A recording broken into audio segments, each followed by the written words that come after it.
on the 9th of April on the birthday Baba Busayo Ṣèyí Bónímọ̀ ìmísí tíátà ọ̀gá àgbà. Gbàgbé ọkùnṣe yìí mọ̀ pé ní 9th. Thank God. I'm happy for him. Gift ṣe dà. Gift tèmi. Èmi ò rántí mọ́ but màá ṣì lọ lé lọ mú gift tó ṣe rí tó ṣe wò tó ṣe present not this rubbish. Kílélẹ̀.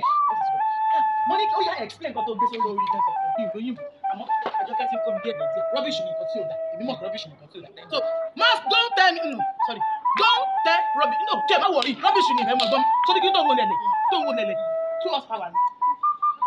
AC amúlétutù òun ni.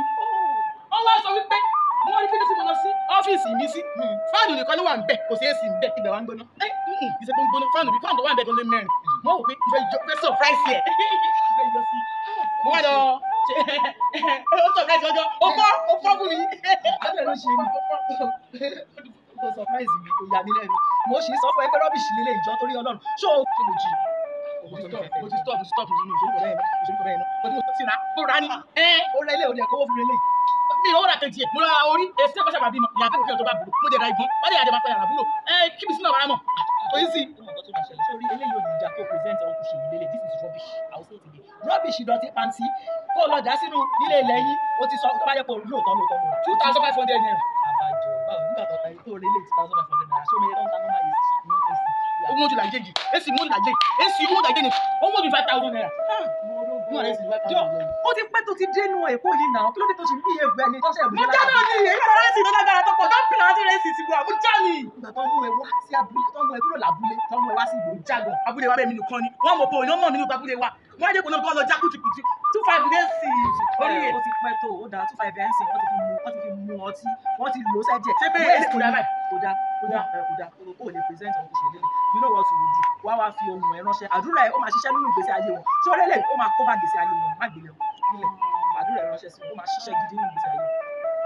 Olúwaṣèyí ọmọ Bónímọ̀ tí sọjọ́ ìbílẹ̀ ní kórìíjẹ́ òpẹ́ láyé Olúwaṣèyí o ọmọ Bónímọ̀ o ìmísí tíátà ọ̀gá Baba Busayo ìbànújẹ́ oníkẹ́ nílé ayé tó wá ó wà ní rọrùn gbèsànù kí o ṣe bí ọmọ ìbànújẹ́ oníwọlé tó ẹ wá ó ní kòkònà ìkònà oníkò ẹ ìbànújẹ́ onífilẹ̀ rẹ ṣe bùgbé o ó wá nílé bàbá rẹ òǹdó nílé o òǹdó ọmọ rí jájá ìjà ògùn mo ní sẹ́yìn tún ti dé òǹdó kan ò gbọ́dọ̀ jẹ́wé ran bẹ́ẹ̀ wọn ò gbọ́dọ̀ jẹ́ gbòǹgbò bẹ́ẹ̀ lẹ́ẹ̀ni mọ́ríbà lọ́wọ́ àwọn bàbá tẹ̀yìn ìrìnmọ̀gún ní ọmọ àwísẹ̀ owílẹ̀wíwọ ara ìlágbẹ̀ẹ́dẹ ọmọ awórin tún rẹ ẹgbẹ̀dẹ sí bùbù lẹ́nu ọtí rẹ̀ ìrèní wá sí bíbọ̀ lọ bá ń mọ́kọ́ wá èmi náà níbẹ̀ mo sì bọ̀ lálágbẹ̀ẹ́dẹ ọmọ rọ́wọ́ balágbẹ̀dẹ ò bá rọwọ́ tọlọ́kọ alájà wọn máa sọ lọ́nà oko wọn lálágbẹ̀dẹ mà ló jẹ́ kó wá àgbẹ̀rẹ̀kùnrin tì ọ́ gan ẹ̀yìn ọ̀mọ̀ pé yẹn alágbẹ̀dẹ ò rọrí àgbẹ̀dẹ ò rọ bàbà bó òfin náà wà lóòsì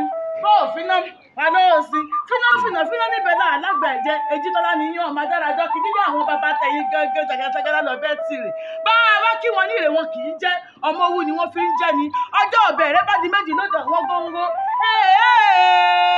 Ṣèyí o Olúwaṣèyí ọmọ Bónímọ̀ ọdún ayọ̀ lọ́mọ ṣe o nífẹ̀ẹ́ yìí ṣàṣemọ lágbára Elédùmarè mo ní kó o gbọ́ bó ní gbogbo ti gbọ́ o kó o gbọ́ bó ní gbogbo ti gbọ́ kó o gbọ́ bí àwọn àgbàkan tó fọmọ owó ṣagbára owó yọyọyọ ó dọ̀kí Bónímọ̀ o ọ̀gá nìyẹn ò wá ní dèrò ẹ̀yìn ará iwájú nìyẹn ò ní dèrò ẹ̀yìn o ò ní rògùn ìbànújẹ́ o ò ní jọ ẹni tí wọ́n wá oníjọ ẹ láti Elédùmarè ọba tó dá ẹ wá ní ayé mo fẹ́ rẹ̀bùn wá o ọpẹ́lọpẹ́ Mary J ló sọ fún mi pé ó jù bẹ́ẹ̀ lọ lọ́wọ́ mi Ṣèyí o mo bẹ́ẹ̀ lóye mo pè é lórúkọ mo ní ojú bẹ́ẹ̀ lọ lọ́wọ́ mi ìgbà ọdún kan ní ó máa ń jẹ́ happy birthday to you o Olúwaṣèyí ọdún ayọ̀ lọ́mọ ṣe àmì o lọ́lá Elédùwà lágbára Ọlọ́run Ọkùnṣèyí ẹ ti ṣe ọdún yìí ẹ ṣe mí ẹ ṣe mẹ́ni ẹ ṣe ọ̀pọ̀lọpọ̀